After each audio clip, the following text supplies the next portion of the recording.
with us today. Now, next up, again, it's a very female-dominated platform today, appropriately so. We are honoured and delighted also to have with us Medea Benjamin. Now, Medea is the co-founder of the women-led peace group called Pink. She's also co-founder of the human rights group Global Exchange, the Peace in Ukraine Coalition, Unfree Afghanistan, etc., etc. She's been an advocate for social justice for over 50 years, and she's only 52, so that's amazing. Described as one of America's most committed and most effective fighters for human rights by the New York Newsday, and one of the high-profile leaders of the peace movement by the Los Angeles Times. She was one of 1,000 exemplary women from 140 countries nominated to receive the Nobel Peace Prize on behalf of the millions of women who do peace work internationally. So we're delighted to have Anne's partner in crime, Medea, here with us today.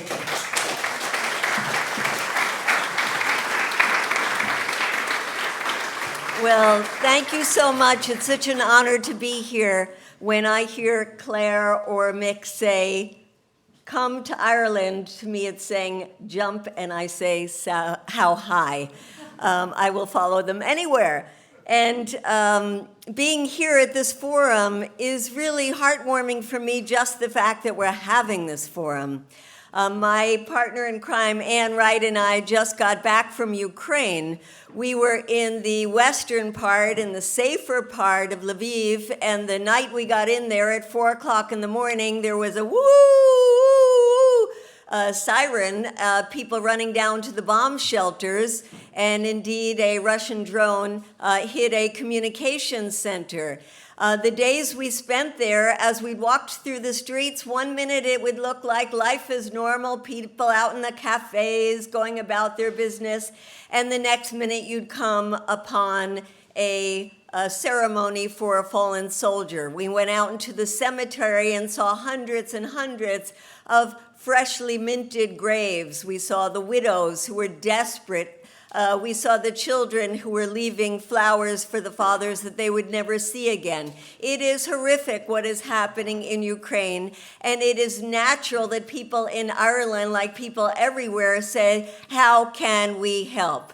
And I am coming from a country that thinks helping is pouring more and more and more weapons into that fire. And not only that, as Seven said, it's also a country that has stymied or blown up negotiations several times. And that pains me tremendously to see my country wanting to drag out this war so that it can weaken Russia. And who knows what is happening in Russia right now as we see tanks of a mercenary group, the Wagner group, trying to reach Moscow in a coup. And I'm sure there are many people who say, well, that would be wonderful to get rid of Putin.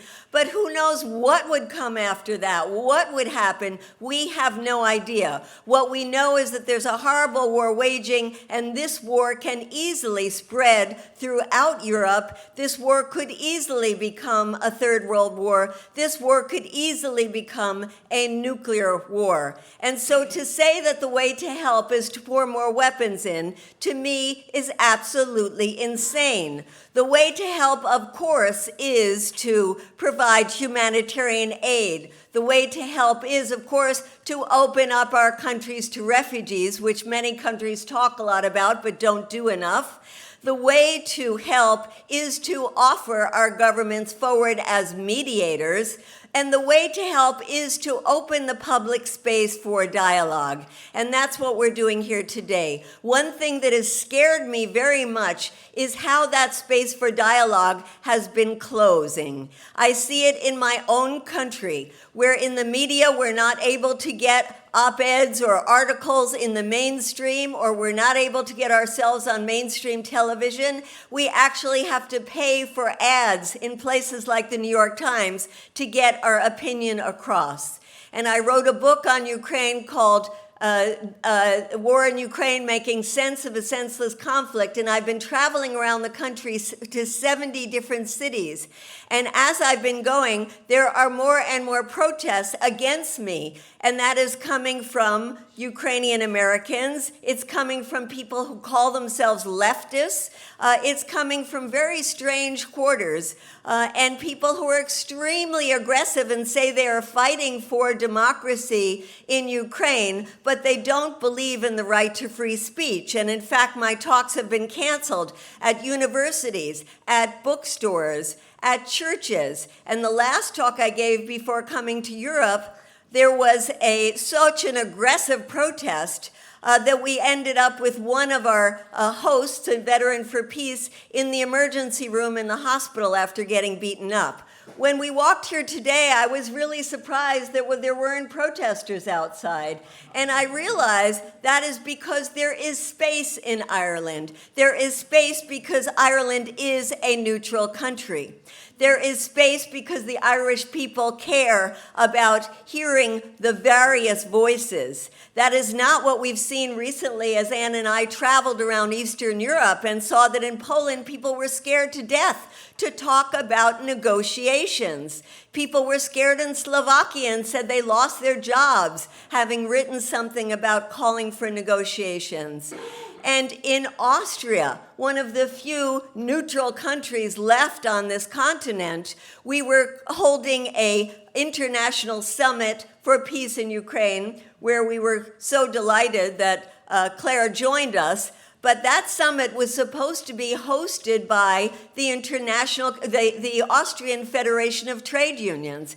And 2 days before it was supposed to begin, the trade union got cold feet because of protests, including protests from the Ukrainian ambassador to Austria. And they pulled the plug and said we could not have our gathering there, which was a gathering with people, hundreds of people from over 32 countries, including people from Ukraine and Russia who wanted to talk about the need for peace. We also had to find a new venue because the press club canceled our venue for a press conference. And the press in general in Austria trashed us for being Putin apologists. None of us are Putin apologists. We are all delighted to talk about how we do not believe that Putin is a president of a country that should continue in waging this kind of war, this illegal, brutal war. We are happy to call him what he is, which is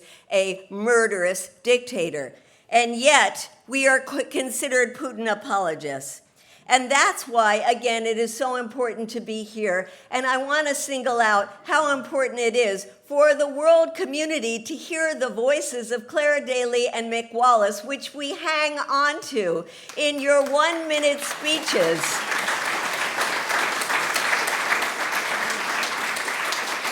Those speeches before the European Parliament, I hope you understand, are listened to by hundreds and hundreds of thousands of people, if not millions of people around the world, who are so inspired to hear those words and who are reassured to know that we are not crazy, that there are people like Clare and like Mick who are the voices that we need to hear. And when we talk about the voices that Ireland needs to have represented, we do not need more voices representing militarism. We need those voices representing peace. And the voices of Ireland right now are so important because of the reputation that Ireland has around the world. When I travel around the world, I am so jealous of the Irish because you are so loved around the world. And you are not loved because you have this strong military or you have this big weapons industry. You are loved because of your neutrality. You are loved because of your anti-colonial roots. You are loved because of the support that you have given to struggles from Palestine to Yemen to Cuba. That's what you are loved for. And you are loved for also echoing the voices of people throughout the global south who are saying, we need to end this war. The people like the 6 heads of state of Africa who said this war is affecting everyone throughout the world and it's bringing more hunger and famine to our country. The voice of the Pope who says, let us not legitimize and get used to war. We must do something to end it. the voice of China. And I know when the Chinese came out with their peace proposal, some of us went to our Congress where our Secretary of State, Anthony Blinken, was talking about U.S. diplomacy and got up and interrupted him and said, "What U.S. diplomacy? Where is the U.S. diplomacy? And if you don't like the Chinese peace proposal, where is your peace proposal?" At which point we got arrested and thrown out.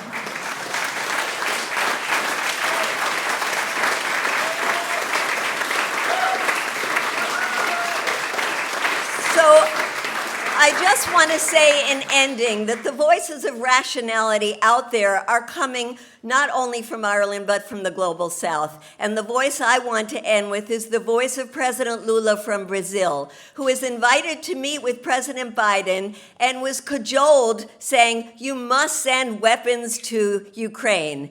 And he got out of that meeting and he said publicly, Ukraine does not need more weapons. What they need is interlocutors who will talk to the Russians and say what a horrible mistake they made invading Ukraine. What we need is interlocutors who will talk to the Ukrainians and say it is time to start the dialogue. He said, we do not want to join this war, we want to end this war, and I think that is the sentiment of the majority of people here in Ireland. Thank you.